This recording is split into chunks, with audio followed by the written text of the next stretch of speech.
Era domingo por la mañana, las 7 de la madrugada en una de las avenidas más transitadas de Guadalajara. Familias que salían temprano, conductores camino al trabajo, un camión de transporte público cargado de pasajeros. Una mañana que en apariencia debía ser como cualquier otra, pero en cuestión de minutos, el cruce de las avenidas López Mateos y Américas se convirtió en una trampa. Hombres armados, moviéndose en un automóvil y 2 motocicletas, arrojaron decenas de artefactos metálicos sobre el asfalto. Ponchallantas, objetos simples, baratos pero diseñados para inmovilizar vehículos en movimiento, para dejar a la gente atrapada, vulnerable, a merced de quien quisiera atacar.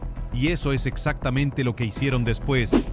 Cuando un Kia Rio blanco quedó varado con las llantas destrozadas, los hombres se bajaron, obligaron a los 2 tripulantes a salir del vehículo y entonces abrieron fuego. 11 casquillos quedaron en el asfalto, 2 impactos de bala perforaron el cristal del conductor. Esta no fue una pelea entre bandas, no fue un ajuste de cuentas en una colonia marginada, ni una balacera en la madrugada en alguna carretera lejana. Esto ocurrió al lado de la Glorieta Colón, en la zona financiera de Guadalajara, a plena luz del día frente a quienes simplemente iban camino a vivir su vida. Lo que ustedes están a punto de escuchar no es solo la historia de un ataque en una avenida, es la historia de lo que le pasa a una ciudad cuando el crimen organizado decide demostrar que sigue aquí, que sigue mandando, que nadie está a salvo. La avenida Adolfo López Mateos es una de las arterias más importantes de Guadalajara. Es una vía amplia, de varios carriles, que cruza zonas residenciales y comerciales de alto valor en el corazón de la ciudad. No es una colonia olvidada ni una zona periférica donde el crimen organizado opera lejos de la mirada pública. Es una de las avenidas más visibles, más transitadas y más reconocibles de la segunda ciudad más grande de México. El cruce con la avenida Américas, donde se ubica la Glorieta Colón, es un nodo central que cualquier tapatío conoce. A su alrededor hay centros comerciales, restaurantes, bancos y oficinas. Es el tipo de lugar donde la gente espera estar segura, donde los domingos por la mañana son tranquilos, lentos, sin sobresaltos. El domingo 1 de marzo de 2026, esa mañana comenzó igual que siempre. El tráfico era moderado, la ciudad despertaba despacio, había conductores que ya circulaban por esa avenida, pasajeros subidos en los camiones de transporte público, personas con planes normales para un día que debía ser normal. 2 de esas personas viajaban en un Kia Rio blanco. Según los primeros reportes, no eran figuras públicas ni personajes con historial delictivo conocido. Eran 2 hombres en su coche circulando por una de las avenidas más concurridas de Guadalajara, en una mañana de domingo. El tipo de escena que se repite miles de veces en esta ciudad cada semana, sin que nadie le preste atención. Ese domingo alguien sí les prestó atención. Alguien los eligió. Y lo que ocurrió a continuación convirtió esa mañana ordinaria en el tipo de escena que Guadalajara no debería conocer tan bien como la conoce. El ataque se desarrolló en 2 puntos distintos de la avenida Adolfo López Mateos, entre las 7 y las 8 horas de la mañana. El primer punto fue el cruce con la calle José María Vigil, a la salida del túnel vehicular en sentido norte a sur. Un grupo de hombres que se desplazaban en al menos un automóvil y 2 motocicletas arrojaron varios artefactos metálicos sobre el asfalto. Los ponchallantas son dispositivos diseñados para pinchar neumáticos, piezas metálicas dobladas de forma que siempre queda una punta hacia arriba, sin importar cómo caigan. Baratos, silenciosos, invisibles en el asfalto hasta que ya es demasiado tarde. El Kia Rio blanco fue el primero en verse afectado. Las llantas cedieron, el vehículo quedó inmovilizado en plena avenida y los mismos hombres que habían arrojado los artefactos se detuvieron. No huían, se quedaron. Bajaron a los 2 ocupantes del coche, los obligaron a salir. No hay información de que los golpearan, ni de que intentaran robarles las pertenencias. Lo que hicieron fue sacarlos del vehículo y una vez afuera, dispararon. El Kia Rio recibió al menos 2 impactos de arma de fuego en el cristal del lado del conductor. En el asfalto quedaron 11 casquillos percutidos. Los 2 hombres no recibieron heridas físicas, pero fueron sacados a la fuerza de su vehículo mientras hombres armados disparaban a su alrededor. Ese tipo de experiencia no aparece en ningún parte médico. Después de los disparos, los agresores abandonaron el lugar, dejaron el Kia destrozado, dejaron los casquillos en el suelo, dejaron a 2 hombres parados en la avenida en medio del tráfico, tratando de entender qué había pasado.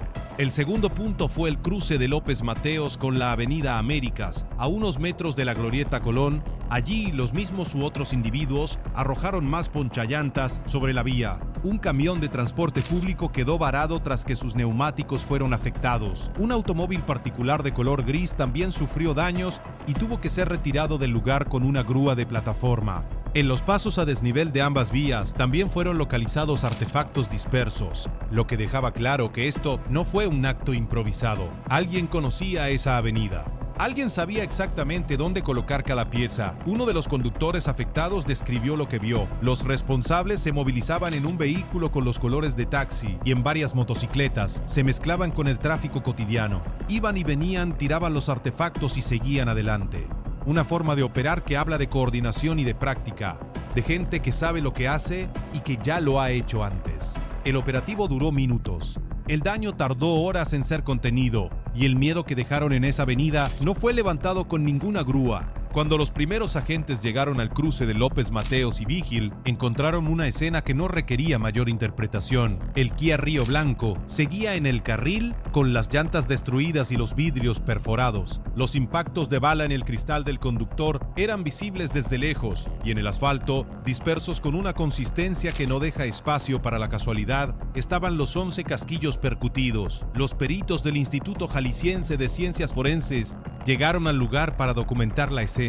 Las áreas fueron acordonadas. La policía vial cerró los carriles centrales de López Mateos entre Plan de San Luis y José María Vigil, aunque se permitió la circulación por el carril derecho para no paralizar completamente la vialidad. En el segundo punto, en las inmediaciones de Américas y la Glorieta Colón, fue localizado el camión urbano abandonado junto con los ponchallantas dispersos en la vía. El automóvil gris afectado esperaba ser retirado por grúa. Según los primeros reportes oficiales, también se encontró un taxi abandonado en la zona con el conductor ausente. Las cámaras de videovigilancia de la zona capturaron parte de lo ocurrido. En Jalisco Rojo, una cuenta en redes sociales dedicada a documentar la violencia en el estado, circularon videos que mostraban el momento en que dos hombres abren fuego contra el Kia Rio y luego huyen. Las imágenes no son extensas, pero son suficientemente claras para confirmar la versión de los testigos. Se ven dos figuras con ropa oscura moviéndose con rapidez, se escuchan las detonaciones y después el silencio raro del asfalto después de un disparo. Los testigos que permanecieron en la zona proporcionaron descripciones de los agresores a las autoridades. Según los reportes oficiales, desde el primer momento se contó con las características físicas de al menos algunos de los implicados. Eso fue lo que se informó públicamente, aunque ningún detenido fue presentado a lo largo del día. La evidencia física era contundente: 11 casquillos, 2 impactos de bala, decenas de ponchallantas en 2 puntos distintos de la misma avenida, un camión de transporte público y 2 automóviles particulares dañados y videos en redes sociales que mostraban parte del ataque. No era una escena de difícil interpretación. Pero la pregunta que flotaba entre quienes seguían las noticias ese domingo no era qué había pasado, era por qué. Y esa respuesta apuntaba a un lugar que las autoridades, al menos públicamente, evitaron nombrar con claridad.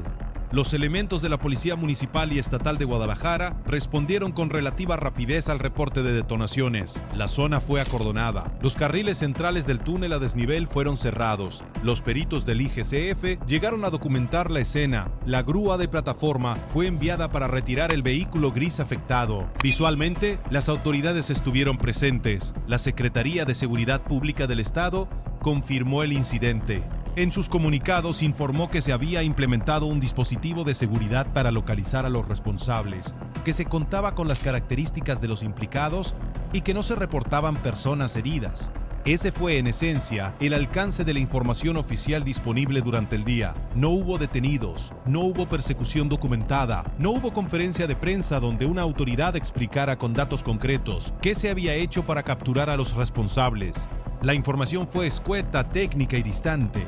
Lo que sí quedó claro, a través de la cobertura periodística independiente, es que este incidente no ocurrió en el vacío. Ocurrió exactamente 7 días después de que el ejército mexicano abatiera a Nemesio Oseguera Cervantes, el Mencho, fundador y líder del cartel Jalisco Nueva Generación, durante una operación en el municipio serrano de Tapalpa. Su muerte, el 22 de febrero de 2026, había detonado una ola de represalia que en un solo día dejó 58 muertos en Jalisco, 252 narcobloqueos en 20 estados del país, más de 56 vuelos cancelados o retrasados en el aeropuerto de Guadalajara, 81 tiendas OXXO dañadas 22 sucursales bancarias afectadas y 91 vehículos particulares destruidos. El gobernador Pablo Lemus activó el Código Rojo. 2.000 soldados del ejército fueron desplegados en el estado. El semanario Z, uno de los medios más rigurosos en la cobertura de crimen organizado en México, publicó que el ataque del 1 de marzo se registraba en un ambiente de tensión ciudadana directamente relacionado con esa semana de violencia.